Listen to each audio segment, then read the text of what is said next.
अस्सलाम वालेकुम रहमतुल्लाहि वबरकातुहू। मुहतरम बुजुर्गों और भाइयों, माँ और बहनों, उत्तर प्रदेश के दादरी गांव में हिंदुओं के दरमियान बसने वाला एक ही मुस्लिम घराना मोहम्मद अखलाक का घराना है। वहां के मंदिर में ये ऐलान करते हैं कि मोहम्मद अखलाक अपने घर में गाय का गोश्त रखे हुए हैं, इसलिए तुम लोग जमा हो जाओ, उसको सबक सिखाओ।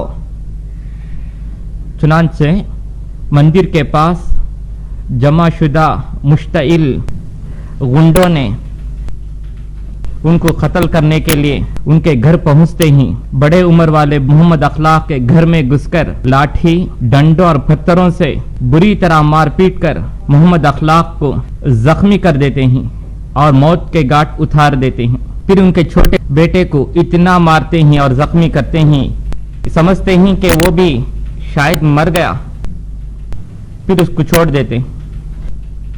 फिर घर में मौजूद पर्दा नशीन औरतों को भी खूब पिटाई की गई। इतना जुल्म सितम होने के बाद मुसलमानों का दोस्त कहने वाले मुलायम सिंह के बेटे अखिलेश यादव की हुकूमत में ही ये सब कुछ हुआ। इनकी हुकूमत में ही इससे पहले मुजफ्फरनगर का वारदात पेश आया। उस वक्त भी अखिलेश यादव मुनासिब कार्रवाई किए बगैर खामोश रहे, मुसलमानों के खिलाफ मौक़िफ़ अपनाया। तशद्दुद फूटते वक्त हो सकता है कि उधर का एक आदमी मारा हो, इधर 4 आदमी मारा हो, मगर एक बूढ़े आदमी के कत्ल की हद तक ये बात नहीं, बल्कि दादरी में हमलावरों ने इस हिम्मत के साथ कातिलाना हमला किया कि वो मुस्लिम हैं, अकेले हैं, कमजोर तबके के हैं, इस इलाके में उनके लिए आवाज उठाने और एहतिजाज करने वाला कोई नहीं, जवाबी कार्रवाई करने वाला भी कोई नहीं। हालांकि वो बूढ़े आदमी तने तन्हा हिंदुओं के इलाके में एक अरसे दराज से यानी 4 पुश्तों से वही रहते आ रहे हैं। उनका गैर मुस्लिमों पर बहुत भरोसा था, लेकिन जो लोग इतने सालों से उनके साथ मिलते जुलते रहे, भाई भाई बनकर रहे, दोस्ताना ताल्लुक रहा, वही लोग घर के अंदर घुस कर आते हैं और इतना बड़ा वाकया हुआ, इतना बड़ा इश्तियाल अंगेज वाकया पेश आया। पूरी दुनिया हिकारत के साथ इस देश को देख रही है, नफरत और गुस्से से सवाल कर रही है, क्या यहाँ इंसान रहते हैं या फिर दरिंदे रहते हैं? क्या यहाँ हुकूमत चल रही है? क्या कानून का बोलबाला है या जंगल राज है? हमारे साबिक वजीर आजम कभी बयान नहीं देते, एक गूंगे आदमी थे मनमोहन सिंह, लेकिन अब के जो वजीर आजम हैं इस मामले के बाद एकदम लाश बन गए हैं, बेजान मैयत की तरह हैं। क्या होना चाहिए था? इसके खिलाफ बयान देना चाहिए था, ये कहना चाहिए था कि अगर कोई घर में बड़े का गोश्त रखे या कुत्ते का गोश्त रखे तो इससे तुम्हारा क्या सरोकार। इस तरह कहने के बजाय खामोश जो है बेजान मैयत की तरह रह गए। कहना तो ये चाहिए था कि हम आहनी हाथों के साथ इस तरह जारिहाना कार्रवाई करने वालों के खिलाफ करेंगे। यूपी के वजीर आला अखिलेश यादव इस वारदात के बाद बराए नाम कार्रवाई करते हुए सिर्फ 6 मुजरिमों को कैद करते हैं। इस कैद पर भी बीजेपी के कुत्तों ने 500 के करीब उस जेल का घेरू कर लेते हैं, मुहासरा कर लेते हैं। अरे कितने अफसोस की बात है कि तू कत्ल करेगा, कातिल को जब कैद किया जाता है तो कैद खाने का मुहासरा करेगा। ये सब कुछ होने के बाद मरकजी हुकूमत इसके खिलाफ सख्त अल्फाज में मजम्मत करना चाहिए, लेकिन कुछ नहीं कर रही है। इसी से पता चलता है बीजेपी का एमपी बोलता है कि वो हमला आवर बड़े नहीं बल्कि छोटे बच्चे ही 10 साल के उम्र वाले हैं। हालांकि जब आप उसकी टीवी देखेंगे तो मालूम होगा कि वो तो लंबे दड़ेंगे हैं, सर पर जुट्टा है और मूंछ और दाढ़ी वाले हैं। इसी से अंदाजा लगा सकते छोटे नाबालिग नहीं बल्कि बालिग बड़े जवान हैं। मरकज की बीजेपी हुकूमत इसके जरिए हमको एक अहम मैसेज दे रही है, वो ये है कि हम जालिम कातिलों की ताईद और सपोर्ट करेंगे, कि उनको बच्चे कहेंगे और जो कुछ हुआ उसके लिए जोश और खरोश का हीला पेश करेंगे। फिर अगर वो जेल भी चले जाएं तो हम उसका मुहासरा करके हर तरह बचाने की कोशिश करेंगे। करुणानिधि जो रमजान के मौके पर मुसलमानों के साथ मिलकर गंजी पीते हैं, वो करुणानिधि इसके खिलाफ मजम्मती बयान नहीं दिया, इसके लिए जबान खोलने के लिए तैयार नहीं। इसी तरह माउंट रोड में वाक़ई दरगाह में ओढ़नी ओढ़कर फातिहा में शरीक होने वाले हमारे वजीर आला जयललिता इसके खिलाफ मजम्मती बयान नहीं दिया, बल्कि खामोश रहे। तुम ऐसा लगता है कि लोग इससे दिली तौर पर खुश होते हैं। अगर मामूली वारिदात हो सकता है कि उसके अंदर पहचान में ना आए, मगर ये जो है मामूली वारिदात नहीं बल्कि सोची समझी साजिश की बुनियाद पर वाक़ई हुआ है। और ये जयललिता महागीर के मामले में हर वक्त मरकज को खत लिखते हैं और फिलौन के लिए मजम्मत करते हैं, मगर इस साजिश के खिलाफ कुछ नहीं किया। जयललिता ये महागीरों के लिए बाकायदा खत लिखते रहते हैं, लेकिन मुसलमानों के खिलाफ जो सोची साजिश के मुताबिक कत्ल होता है, इसके खिलाफ क्या खत नहीं लिखेंगे, क्या खामोश रह जाएंगे? इसी से पता चलता है कि ये लोग, ये हुक्मरान कभी साजिश करते हैं या जो साजिश होती है उस पर खुश होते हैं। अब पेपर का मामला उठा लीजिए, सहाफत का मैदान में देखिए, पेपर उठा के देखते हैं तो इसके बारे में खुले अल्फाज में इन जालिम कातिलों के बारे में लिखा नहीं जाता। यूं लिखा जाता है कि नामालूम टोली ने हमला किया। नामालूम टोली से क्या मुराद है? शायद उनके बाप ना हो, बाप के बगैर पैदा हो गए हो। होना तो ये चाहिए कि खुले अल्फाज में लिखना चाहिए था कि संघ परिवार कुत्तों ने इस तरह किया है, बीजेपी गुंडों ने इस तरह किया है, हिंदू दहशतगर्दों ने इस तरह किया है। अंग्रेजी के चंद पेपरों के अलावा बखिया तमाम सहाफती जानियों ने इसको मामूली वाक़या की तरह पेश किया है, गोया चूंटी के कतरने की तरह 10 के साथ 11 की तरह पेश किया है। बड़ी अफसोस की बात है। इस वाक़ये के जरिए हम हिंदू मत के लोगों को कुछ मैसेज देना चाहते हैं। वह वजह जवाब क्या है वो बताएंगे। हुकूमत को भी एक मैसेज देना चाहते हैं, मुसलमानों की क्या करना चाहिए वो भी बताएंगे। यही इस एहतिजाज का मकसद है। हम हिंदू मत वालों से कहते हैं कि लोगों, तुम्हारे मजहब के नाम पर ही ये बेइंसाफ और जुल्म हो रहा है, इसलिए तुम वाज़ेह अल्फाज में कहो। हम तुमसे पूछते हैं, क्या तुम इस जारिहाना हमले से मुत्तफिक हो? अगर तुम इससे मुत्तफिक हो तो वाज़ेह अल्फाज में इसका ऐलान कर दो, ताकि हम उसके मुताबिक दूसरे फैसला करना है। अगर तुम इससे मुत्तफिक नहीं हैं, सिर्फ 4 गुंडों ने इस तरह किया है, तो हम उसके मुताबिक फैसला लेंगे। हिंदुओं का हीरो और हिंदुत्व के रहनुमा विवेकानंद, जिनकी याद में विवेकानंद हाउस उस जगह पर बनाया गया है जिसे हमारे बाप दादाओं ने जंग आजादी के लिए इस्तेमाल किया था। सवाल यह है कि विवेकानंद गाय का गोश्त इस्तेमाल किए या नहीं? सुनो, वो ज़बीहा गायों का इस्तेमाल किए ही, वो तो हिंदू ही थे। इस तरह गाय का गोश्त खाना उनके रस्म रवाज में है, फिर अब गांव कशी पर एहतिजाज क्यों करते हो? बस उनको एक हीला और बहाना चाहिए कि किसी तरह मुसलमानों को तबाह किया जाए। अगर इसका मौका मिले तो उन मुसलमानों को मिटा देंगे। अगर तुमको संघ परिवार जानवरों से हमदर्दी है, उन पर रहम है, तड़पा तड़पा कर मराते हो, बड़ी आग जलाकर जिंदा जानवर को इसमें जबरदस्ती धकेलते हो, इस काम के लिए किसके घर में घुसना है? तुम ही इस तरह संग दिली के साथ कर रहे हो। जानवरों के चारों पैर नेजों के जरिए हर तरफ से छुपोकर जान निकालते हो। बास पुजारी तो बकरी, मुर्गी वगैरह अपनी कौचली दांतों से कतर कर उसके हलक से खून चूस कर पीते हैं। तुम बताओ, क्या ये जुल्म है या अच्छे तरीके से ज़बह करके खाना जुल्म है? क्या तुमने उनके खिलाफ आवाज दी है? इस तरह का बहुत सारा जुल्म तुम्हारे मजहब के नाम से हो रहा है, जिसके बारे में हमने मुंह नहीं खोला। इस जारहियत और नाहक कत्ल की पुरजोर तरीके से सख्त अल्फाज में मजम्मत करते हैं। या तुम खुश रहकर दिल ही दिल में खुश होते हो, या खामोश गवाह बनकर लुत्फ अंदोज होते हो। लोगों, वारिदात और फसादात के वक्त खामोश रहो तो कोई एतराज नहीं, क्योंकि किसने क्या किया उस वक्त पता नहीं चलता। मगर एक बूढ़ा आदमी, मोहम्मद अखलाक, तने तन्हा हिंदुओं के दरमियान रहने वाला, اور وہ بھی 4 پشتوں سے رہتا ہو, اور اس کو وہاں کے لوگوں پر کتنا اعتماد اور بھروسہ رہا ہوگا, جس نے اپنے بڑے بیٹے کو دیش کی حفاظت کے خاطر ہوائی فوج میں کام کرنے کے لیے بھیجا ہے, اور وہ انڈین ایئر فورس میں چنئی برانچ میں برسر خدمت ہے. میرے ہندو بھائیوں, جو خاندان دیش کے لیے اپنے بیٹے کو فوج میں بھرتی کیا ہو, ہندوؤں کے ساتھ مل جل کر بھائی بھائی کی طرح زندگی گزار رہا ہو, اس کے ساتھ ہی ایسا بدترین سلوک ہو, تو اس کو دیکھ کر تمہارا احساس کیوں نہیں جاگا؟ اس کے خلاف بیان کیوں نہیں دیا؟ اس کی مذمت کیوں نہیں کی؟ یہ سوالات ہندوؤں کے لیے ہیں. اخبار میں دیکھے ہوں گے, ہمارے دیش کے وزیر اعظم بے جان میت نریندر مودی چائنا جا کر کہ ہندوستان سے ذبیحہ گاؤں کا بڑی تعداد میں ایکسپورٹ کریں گے, اس میں دستخط کرنے والے مودی ہیں. ادھر ذبیحہ گاؤں پر روک تھام اور امتناع, اور ادھر جا کر دستخط کرتے ہیں کہ ذبیحہ گاؤں چائنا کو زیادہ سپلائی کریں گے.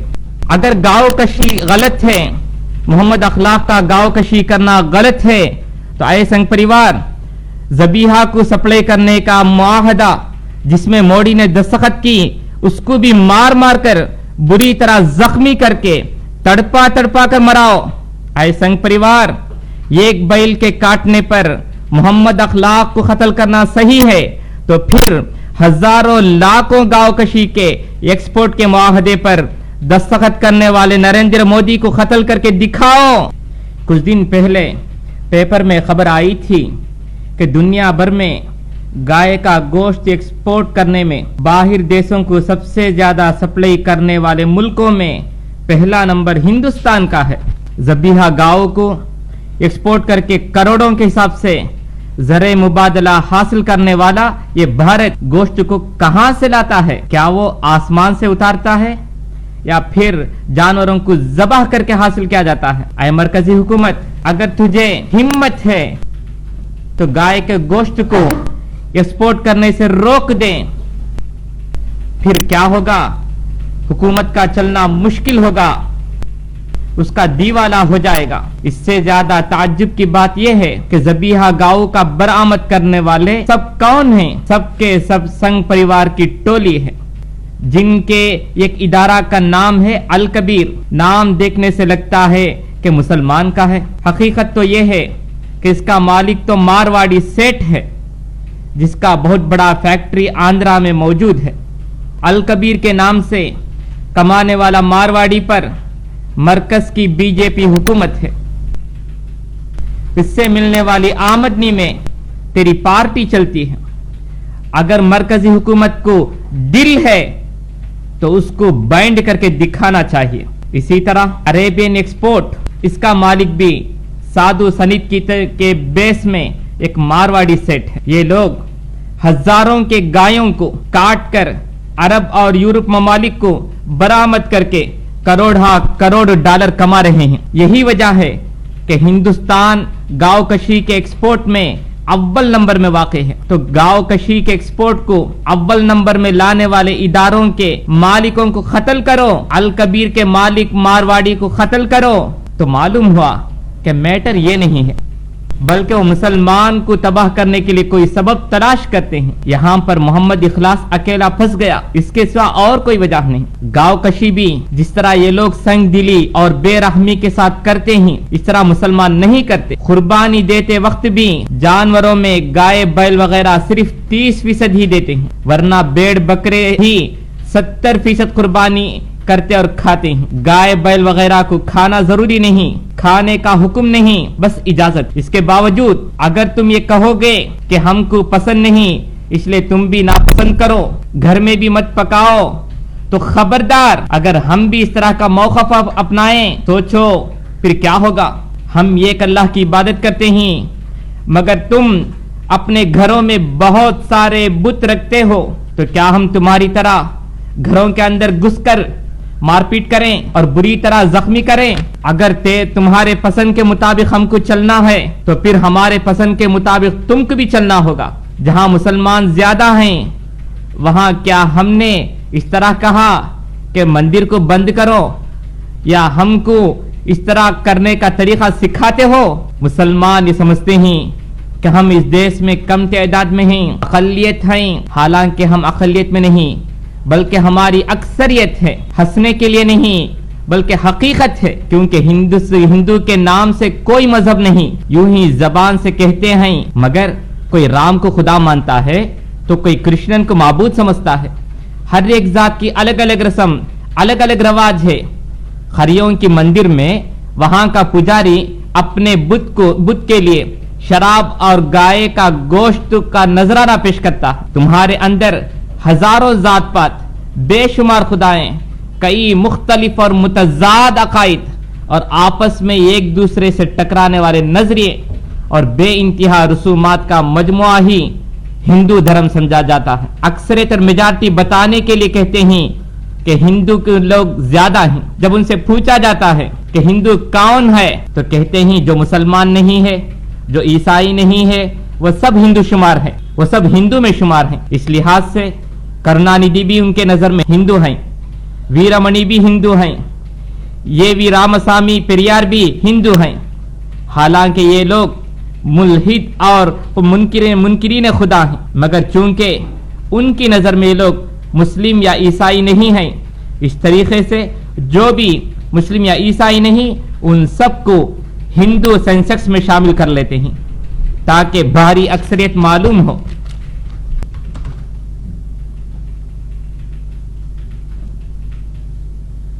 اگر ہماری یہ مسلم قوم ایک فیصلہ کر لے تو پھر تم لوگ آپس میں ایک دوسرے کو مارتے پیٹتے رہو گے، تمہارے آپس میں لڑائی جھگڑے ہوں گے، خون خرابہ ہوگا۔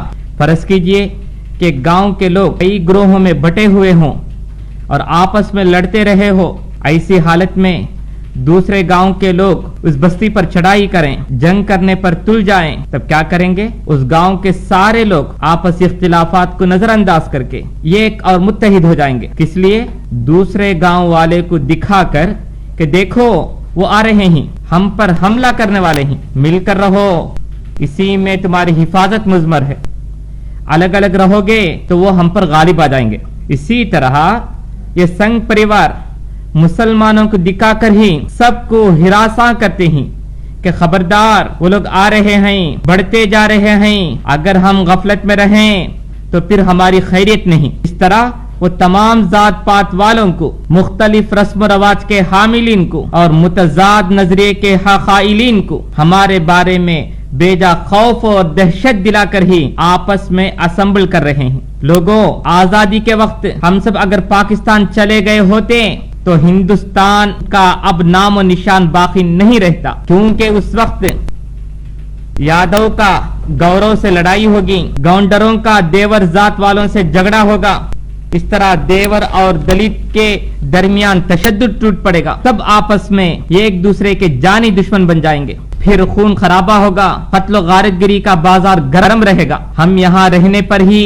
تمہاری حفاظت ہو رہی ہے، ورنہ تمہاری جنگ و جدال کی وجہ سے یہ دیش تتر بتر ہو جاتا۔ اگر ہم یہ فیصلہ کریں، اور وہ بھی کوئی بڑا اہم فیصلہ نہیں، IS کی طرح ہتھیار سے لیس ہو کر لڑنے کی ضرورت نہیں، اگر تم اس کے لیے مجبور کرو گے تو پھر اس پر بھی غور کیا جائے گا، مگر اس قسم کا فیصلہ لینے کی ضرورت نہیں ہے تو پھر کس قسم کا فیصلہ کرنا ہے؟ تمہارے درمیان لڑانے کا فیصلہ، وہ کیسے؟ تمام معاملات سے دستبرداری کا فیصلہ، پھر تم کو ہم سے لڑنے کے لیے میدان اور موقع ہی نہیں ملے گا۔ انتخاب میں ہم حصہ نہیں لیں گے، ووٹ نہیں ڈالیں گے، حکومت کے ملازمتوں سے ہم نکل جائیں گے، بینک میں پیسہ نہیں ڈالیں گے، اس میں جمع کر کے نہیں رکھیں گے، جو رقم بینک میں ڈپازٹ کر رکھے ہیں سب کو وڈرا کر دیں گے، واپس اٹھا لیں گے، حکومت کے عہدوں سے ہم استعفیٰ دے دیں گے، فوج سے ہمارے آدمیوں کو باہر نکال لیں گے، پولیس میں بھی ہمارا آدمی نہیں رہے گا۔ مسلمانوں، تم خاموش تماشا دیکھو، ہر ذات والا اپنی قوم کی تحفظ میں لگ جائے گا، ہر ذات والے کی الگ سے ایک ڈیلی پیپر نکلے گی، الگ الگ ٹی وی چینل ہوگا۔ اگر ہم خاموشی کا ہتھیار اٹھائیں گے، سب سے بے دخل ہو جائیں گے تو پھر وہ لوگ آپسی اختلافات اور ذات پات کے جھگڑوں میں الجھ جائیں گے۔ ہم کو ریشن کارڈ کی بھی ضرورت نہیں، کسی سہولت اور مراعات کی ضرورت نہیں۔ اس طرح فیصلہ کرنے کے بعد محمد اخلاق کی طرح ادھر ادھر جو مسلمان بکھرے پڑے ہیں، جہاں ان کی زندگی اجیرن بن گئی ہے، उन सबको मुसलमान इलाकों की तरफ बुला लें तो फिर उन मुस्लिम दुश्मन अनासिर को हम नजर नहीं आएंगे। नजर आएंगे तो देवर को दलित नजर आएगा, यादव को देवर नजर आएगा, फिर उनके आपस में मई और तू का झगड़ा छिड़ जाएगा। हम देखते हैं कि गुजरात का क्या हाल है, जहां पहले 3000 मुसलमानों को सोची समझी साजिश के तहत खत्म कर दिया गया, अब वहां आधे से ज्यादा मुसलमान बेपरवाह हो गए हैं, किसी मामले में भी हुकूमत से मदद नहीं लेते। नतीजा क्या हुआ? अब पटेल कौम को निचली जातें नजर आ रही हैं, इसलिए अब उनसे झगड़ा शुरू हो गया। पटेल कौम ऊंची जात और मालदार कौम है, उनके लोग ही हुकूमत पर काबिज हैं। वजीर आला आनंदी बेन पटेल हैं, हुकूमत का पौना हिस्सा फाइनेंस भी वही पटेल कौम इस्तेमाल कर रही है, फिर भी उनके लिए अब नाकाफी मालूम होता है। इसलिए कहते हैं कि दलित को रिजर्वेशन न दिया जाए, पिछड़े तबके को अलग कोटा न हो, बल्कि वो कहते हैं कि हम पटेलों को भी रिजर्वेशन दिया जाए। उनका मकसद ये नहीं कि पटेलों को रिजर्वेशन मिले, बल्कि वो चाहते हैं कि किसी को भी रिजर्वेशन ना हो। ये फसाद सिर्फ गुजरात में होने की वजह यह है कि वहां पर मुसलमान लड़ने की पोजीशन में नहीं हैं, हमारी आवाज वहां नहीं है। आधे से ज्यादा लोग खामोश हो गए हैं कि हुकूमत जो चाहे करे, हमें उसकी परवाह ही नहीं। अब आहिस्ता से जात पात का झगड़ा वहां शुरू हो रहा है। आगे चलकर पटेल और दूसरी जातों के दरमियान जंग छिड़ेगी, खून की नदी बहने लगेगी। अगर गुजरात के मुसलमान और भी खामोशी इख्तियार करें तो गुजरात का मसला सुलगता हुआ मसला बन जाएगा। अगर हिंदुस्तानी मुसलमान इस रास्ते को अपनाएंगे कि हमको कुछ नहीं चाहिए, तेरा रिजर्वेशन कार्ड की जरूरत नहीं, तेरा पानी की भी जरूरत नहीं, हम खुद अपने हाथों से इंतजाम कर ले सकते हैं, सबसे दस्तबरदार हो जाओ, हमको रिजर्वेशन नहीं चाहिए, तेरा सरकारी ओहदा नहीं चाहिए, तेरे स्कूल की जरूरत भी नहीं, हम खुद अलग से स्कूल कायम करके हमारी कौम को तालीम दिलवाएंगे, हमारे स्कूलों को तेरी मंजूरी नहीं चाहिए, तेरे पास परमिशन लेने की जरूरत नहीं, नीज तेरे हॉस्पिटल की भी जरूरत नहीं। और इससे भी आगे बढ़ते हुए ये फैसला लें कि हुकूमत को फायदा देने वाला कोई काम नहीं करेंगे, गवर्नमेंट बस में हम सवार नहीं होंगे, प्राइवेट बस का इस्तेमाल करेंगे, ट्रेन का बायकॉट करेंगे। इस तरह हर मामले में इस देश में 20% रहने वाले हम मुसलमान फैसला कर लें तो देश का माली बहरान ये देश माली बहरान का शिकार हो जाएगा, भारत का दिवालिया निकल जाएगा, क्योंकि इस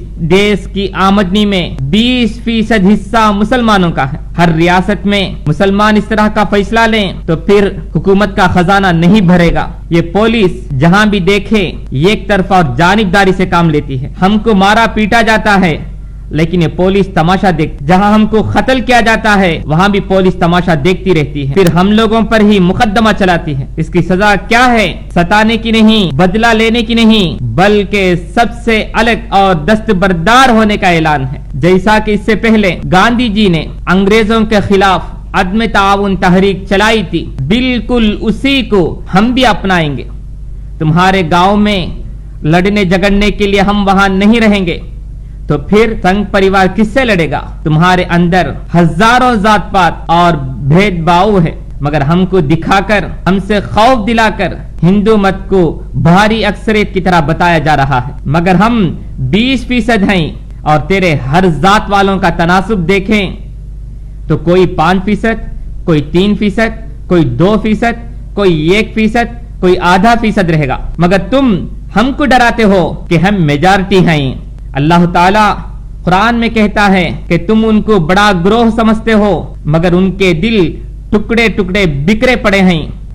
तहसबुहुम जमीअन व कुलूबुहुम शत्ता, तुम उनको बड़ा ग्रोह समझते हो, मुत्तहिद समझते हो, मगर उनके दिल टुकड़े टुकड़े और बिखरे पड़े हैं। जाहिर में मालूम होता है कि वो सब एक हैं, मगर हकीकत में उसको वो कौम नापसंद है, मगर हकीकत में इसको वो कौम नापसंद है, उस कौम को ये कौम नापसंद है, इस कौम उस कौम से दुश्मनी रखती है, ये उसको तस्लीम नहीं करता, वो इसको बड़ा मकबूल नहीं समझ, बस तुम्हें दिखाकर खौफ दिलाता है कि मुसलमान आता है, ये डर बताकर ही हजारों मुख्तलिफ मजहब वालों को ये एक मजहब की तरह बतला रहा है। हमको अदम ताउन तहरीक चलाना चाहिए था, जिसे गुजरात में हार्दिक पटेल ने ऐलान किया है। उसने कहा हमारी कौम के लोग बैंक से अपना पैसा वापस उठा लें। कौम वालों ने वैसा ही किया, बैंक से पूरे जेवरात निकाल लिए। जिस तरह वो ऐलान करके अपनी कौम का पैसा बैंक से निकलवाया,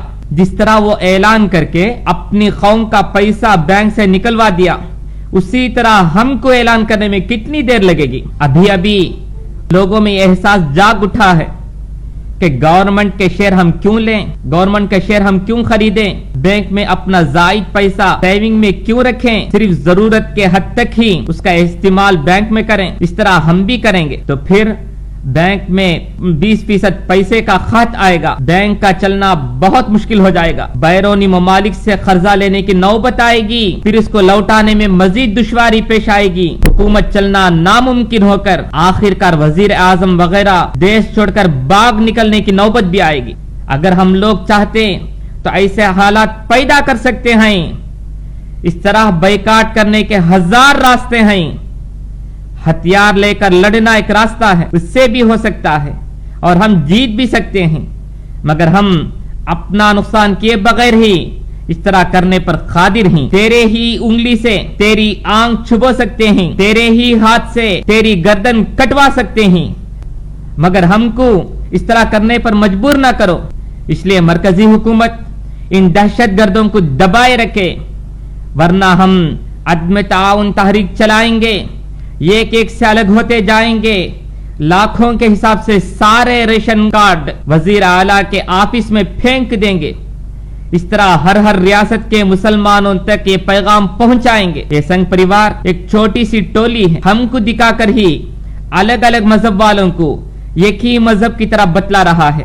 یہ اقلیت ہی ہم اکثریت کو ڈرانے کی کوشش کر رہی ہے۔ ہمارے پروردگار کے کہنے کے مطابق ان کے دل بکھرے پڑے ہیں، دیکھنے میں وہ سب ایک کی طرح ہیں، حقیقت ایسا نہیں ہے۔ جین مذہب کے مہاویر جینتی کے معاملے میں وہ لوگ آپس میں ہی جھگڑنا شروع کر دیا۔ دونوں ایک ہی مذہب کے ہیں، مگر ایک گروہ کہتا ہے کہ گوشت کھاؤ، جبکہ دوسرا گروہ کہنے لگا کہ مت کھاؤ۔ ان کا بظاہر ایک مذہب ہے، مگر ایک طبقہ سبز خور ہے تو دوسرا طبقہ اس کے برعکس گوشت خور ہے۔ اگر ہم دوسرا راستہ اختیار کرنے کے بجائے الگ تلگ ہونے کا ہتھیار اٹھائیں، خاموش رہنے کا تہیہ کر لیں، تو پھر سنگ پریوار کو ہمارے خلاف تمام قوموں کا اکٹھا کرنے کا موقع ہی نہیں ملے گا۔